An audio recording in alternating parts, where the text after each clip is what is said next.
Lyra had always been fascinated by the stars.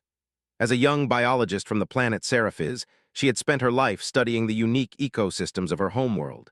But now, floating above the edge of known space on the station Orion's Spire, she felt a sense of helplessness she had never known before.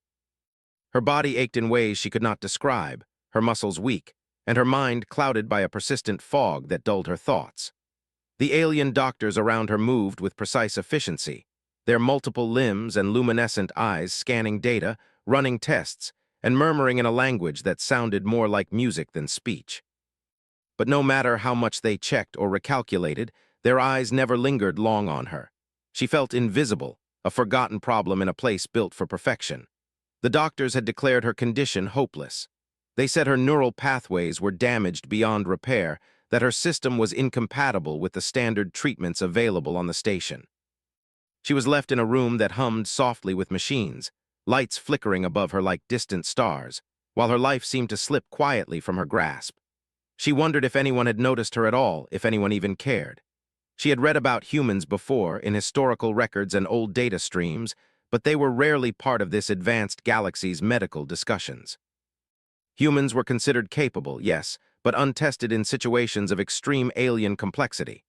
That assessment had placed her fate entirely out of her hands, and into those of beings who valued protocol over possibility. Eli, a human medical technician, had walked the same halls countless times before, his boots echoing softly against the metal floors of the station.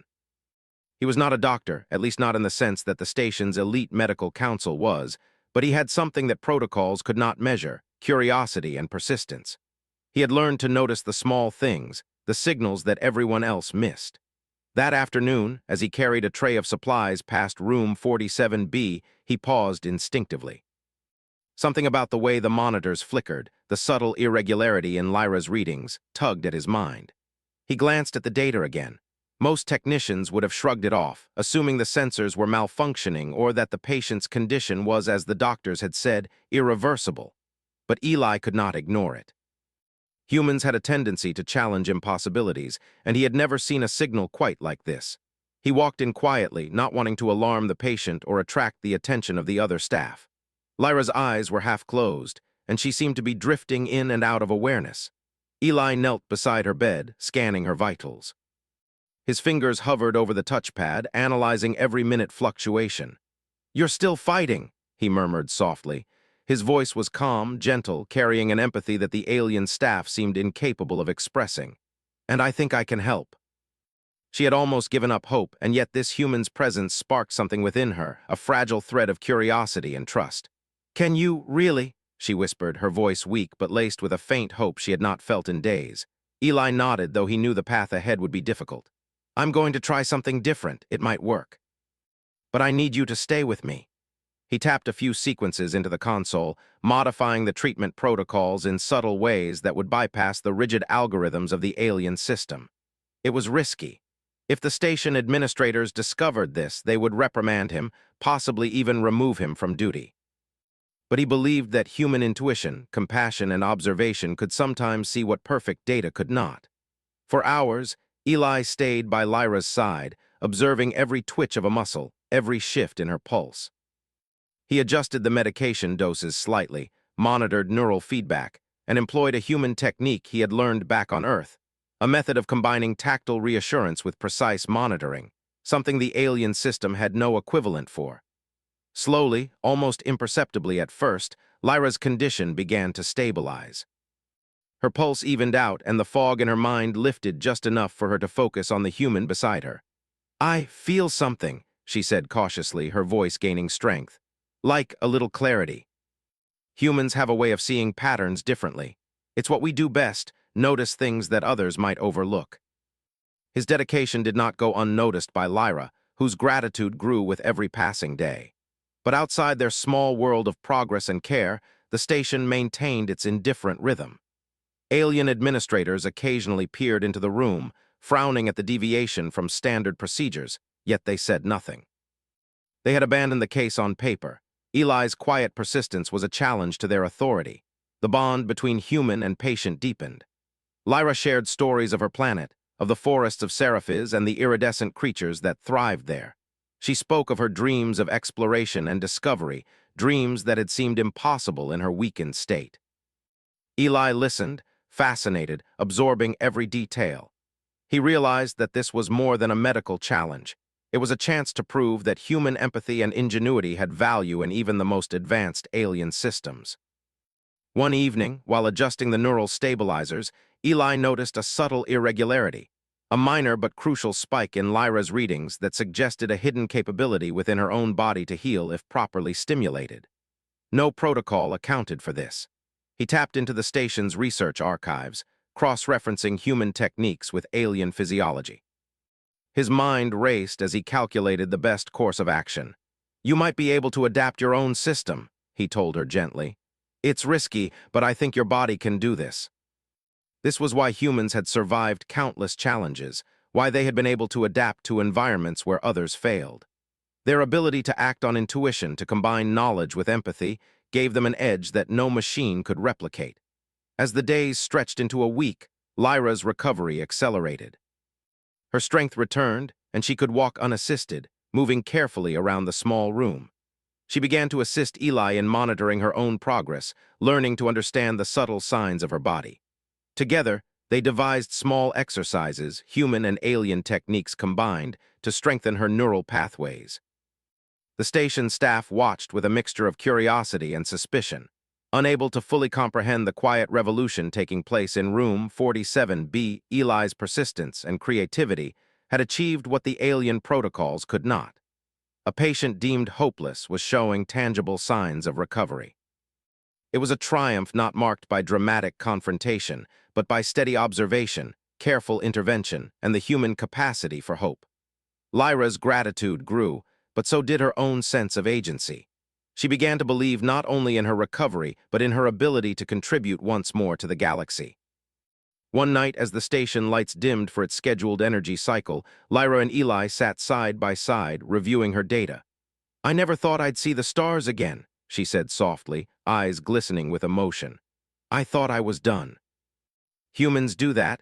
We notice when others give up, and we don't always accept what seems impossible.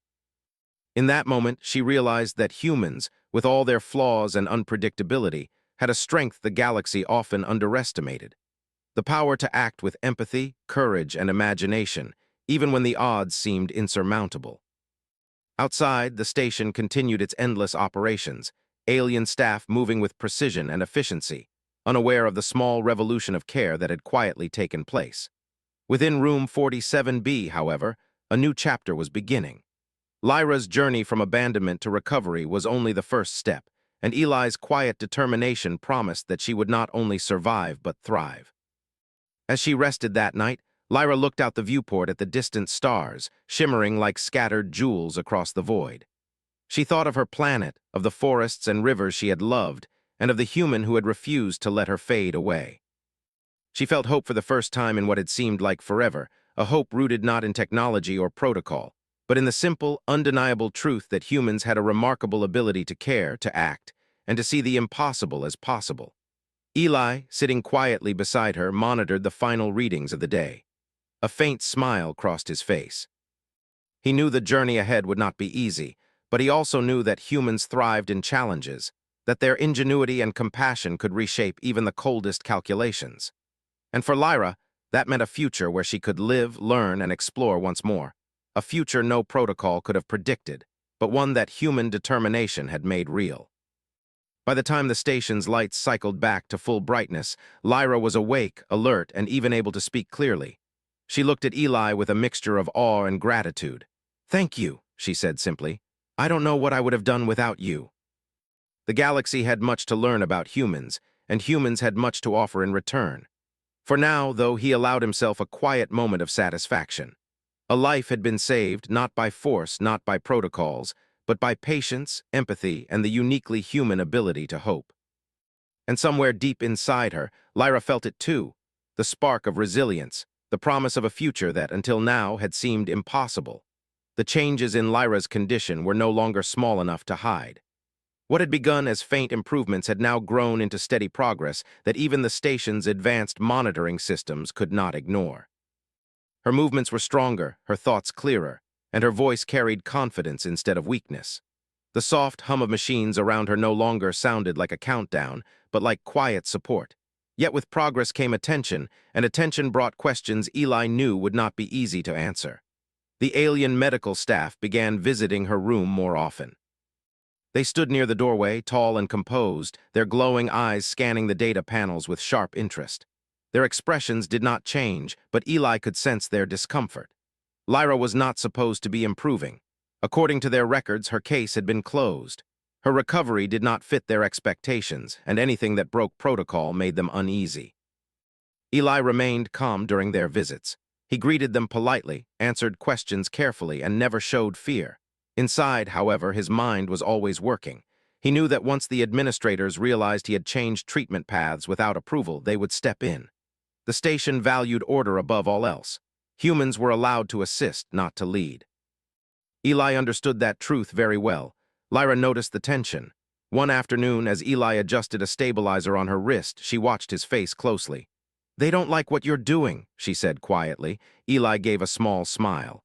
"They don't understand it yet. But fear doesn't mean you stop doing what's right." As the days passed, Eli introduced new exercises designed to help Lyra reconnect her neural pathways.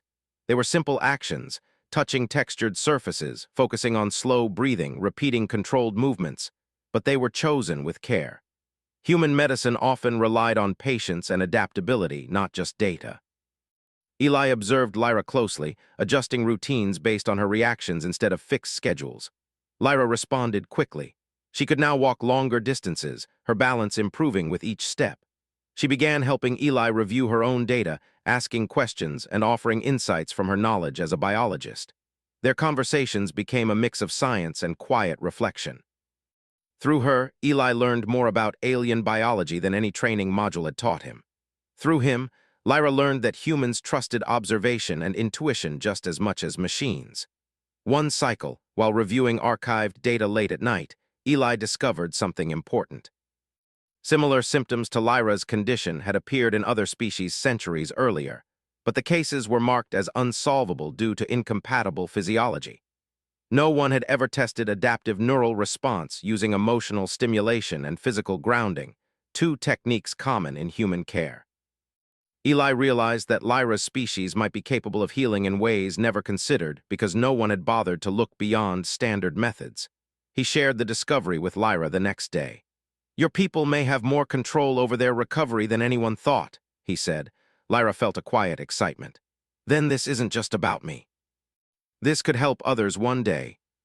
The lead administrator spoke in a steady tone, asking Eli to explain why he had continued treatment on a closed case. Eli did not argue emotionally. He presented facts, charts, and direct observations. He explained his methods in clear language, emphasizing results rather than theory. "The patient is improving," he said simply. "I followed what worked. You violated established procedure. Precision is useless if it refuses to change." "But they haven't stopped us." Other humans on the station began to notice. A nurse stopped by one day watching Lyra walk with steady steps. "I heard she was written off," the nurse whispered. "She was," Eli replied. "She isn't anymore." Humans were remembering why adaptability had always been their greatest strength. Lyra's confidence grew with her health. She began writing notes about her experience, documenting sensations, recovery stages, and emotional responses. "If they won't listen to humans," she said, "maybe they'll listen to one of their own." "That's a good plan." When the administrators were informed, they could no longer deny the truth. Lyra was no longer a patient on the edge of survival. She was living proof that their system had failed to see what humans had seen instinctively. They ordered a full review of the case. This time, Lyra was present. Standing tall in the chamber, her posture strong and her voice steady, she told her story. She spoke of abandonment, of being left alone by those who trusted numbers more than individuals. She spoke of a human who noticed her when no one else did. She described recovery not as a miracle, but as the result of patience, trust, and the courage to try something new. The chamber was silent when she finished. The lead administrator finally spoke. "This outcome was not predicted." Later that day, Lyra and Eli walked together through a transparent corridor, stars stretching endlessly beyond the glass. "You changed more than my future," Lyra said. Eli shook his head. "You helped change how they see us." It's kind of our thing. It was where she learned that survival sometimes depended not on advanced machines, but on someone willing to stand up and say, "This life still matters." The galaxy was vast, and knowledge was never complete. Though she had survived what was once deemed impossible, she knew that many others might face the same fate she had if humans' methods were ignored. Eli had become more than a caretaker. He was her partner in understanding, someone who trusted intuition as much as data, someone who believed in possibilities even when the system did not. The station had grown quieter in recent cycles, not in operations, but in the tension that had surrounded their efforts. Administrators still observed and staff still whispered, but now there was a grudging acknowledgement of the human approach. Eli and Lyra began to work on a comprehensive report that combined human techniques with alien medical data, aiming to show how different species could benefit from shared understanding. It was a project that required patience, meticulous care, and constant observation. Eli's approach was simple in theory, but complex in execution. He had learned to see patterns that no protocol could predict, to notice subtle fluctuations in neural activity, and to use methods that combined logic with empathy. The work involved carefully testing responses to small stimuli, adjusting exercises, and recording Lyra's reactions in real time. They even experimented with integrating sensory experiences, sounds, textures, and visuals that helped Lyra strengthen cognitive connections that were once weakened. Lyra embraced these sessions with enthusiasm. What had once been frightening exercises now became a discovery of her own capabilities. "I never knew my mind could do this," she said one evening as she repeated a series of subtle hand movements. "It's like I'm learning to be myself again." Eli had gathered data, created detailed visualizations, and documented Lyra's progress meticulously. Together, they outlined each step of the recovery, demonstrating how intuition, empathy, and adaptability could complement rigid procedures. The report was ready for submission to the station's council, a body that had historically dismissed human input. It was the first time a human-led approach would formally challenge the authority of long-established alien protocols. The day of the presentation arrived. Lyra and Eli entered the chamber together, their nerves tempered by preparation and mutual support. The council members, tall and composed as ever, regarded them with cautious interest. Data panels glowed, projecting the charts, graphs, and sequences that captured Lyra's recovery in vivid detail. Lyra began speaking first, recounting her experience in simple, precise terms. "I was abandoned," she said. "Doctors said I could not recover, but one human refused to give up. He noticed what others could not, adapted the treatments, and helped me regain control of my own body." She paused, letting the words settle. "This is not a miracle. It is the result of care, attention, and understanding." He emphasized how human perception and intuition could detect what algorithms and rigid procedures overlooked. "Humans notice patterns, adapt methods, and act with empathy," he said. "This approach works, not because it ignores science, but because it adds a human perspective to it." The patient had survived against all odds, and the techniques applied had produced results that their protocols could not explain. One council member spoke finally, their tone neutral. "This is unexpected. We cannot ignore the outcome. I am asking you to consider adding human perspectives, adaptability, intuition, and empathy to enhance your treatments." In the end, they acknowledged the success of Eli's approach and agreed to implement pilot programs that combined human and alien methods. It was a small victory in bureaucracy, but monumental for the principle it represented. After the meeting, Lyra and Eli returned to the lab area, their shoulders lighter. Lyra turned to Eli, her eyes shining with gratitude. "You changed my life, and maybe even the station's approach to medicine." Other patients who had been overlooked or abandoned were now reconsidered. Human staff were encouraged to contribute observations, suggest adjustments, and interact more empathetically with patients. What had started as a quiet act of care became a model for cooperation across species. Lyra's own work expanded as well. She returned to her research, now with renewed vigor and insight. Her studies in biology were enriched by her recovery experience, and she began designing new techniques that combined observation with adaptability. Eli continued to assist, offering his understanding of human approaches and helping to integrate them with alien technologies. Together, they explored solutions that no single species could have created alone. One evening, as they reviewed new patient progress reports, Lyra paused. "I never thought I would see so much change in such a short time," she said. "It feels like a new world. I just did what anyone human might do." The universe no longer seemed distant or indifferent. It was full of possibilities, and humans had found a place within it where their qualities mattered. As the days turned into cycles, Lyra's role on the station grew. She helped train medical staff, sharing her insights and experiences. She encouraged interdisciplinary thinking, blending alien science with human methods. Eli continued to observe, teach, and innovate, quietly proving that humans were not just helpers. They were essential contributors to the advancement of knowledge. A new program was established on the station to incorporate human ingenuity systematically. Patients were now evaluated not only by protocol, but by observations that valued intuition and empathy. The shift was subtle but profound. Systems that once relied entirely on cold calculation began to recognize the power of human perception. One morning, Lyra stood by the observation window, looking out at the distant planets and stars. Eli joined her, holding a data pad with new patient reports. "Do you ever wonder if it all started with just one choice?" Lyra asked. Eli nodded. "One choice can change everything. One person deciding to act when everyone else hesitated. That's humanity." Humans just happened to notice that spark. Over time, Lyra became a respected figure in the station's scientific community. Her work on neural recovery techniques influenced research across species. Eli's role was acknowledged more openly, and humans on the station felt empowered to contribute fully, their voices respected for the first time. The ripple effect of one human's decision to act had transformed not only one life, but a culture of care itself. Lyra often reflected on her journey, remembering the fear and hopelessness of the first days. She had faced abandonment, been deemed impossible to save, yet she had survived and thrived. The memory of those quiet moments with Eli, the gentle adjustments, the careful attention to her needs, became a source of inspiration for her own work. She wanted to ensure that no one else would face what she had without someone noticing, without someone willing to act. The station itself changed quietly but steadily. Policies shifted to include human-inspired observation techniques. Alien doctors learned to consider intuition alongside calculation. Patients were no longer mere data points. They were beings whose recovery could benefit from empathy as much as efficiency. Lyra and Eli continued their collaboration, now respected and valued by peers who had once doubted them. They explored new research, proposed innovative experiments, and shared their methods across the station and beyond.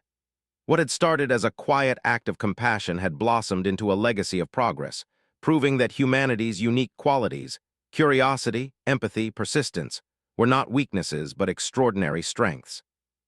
Even in the silent stretches of the station, as lights hummed softly and distant planets rotated slowly below, the impact of one human's choice remained visible. Life that had been at risk now flourished. Knowledge that had been locked behind rigid procedures was now shared freely. The galaxy had learned in its own quiet way that humans could change outcomes not by force, but by understanding, observation, and care. Lyra looked at Eli, her expression thoughtful. "Do you think humans will always be like this? Always notice, always act?" "But when we do, we can change more than we realize." They had learned that hope could survive even in places where it seemed forgotten, and that humans, with all their unpredictability and empathy, could light the way when others could not. Their journey had begun with survival, but it ended with understanding, collaboration, and a proof that even in a galaxy that prized precision, humanity had something no algorithm could replicate: the ability to care. And in that realization, both knew that the future was theirs to shape, one choice, one action, and one life at a time.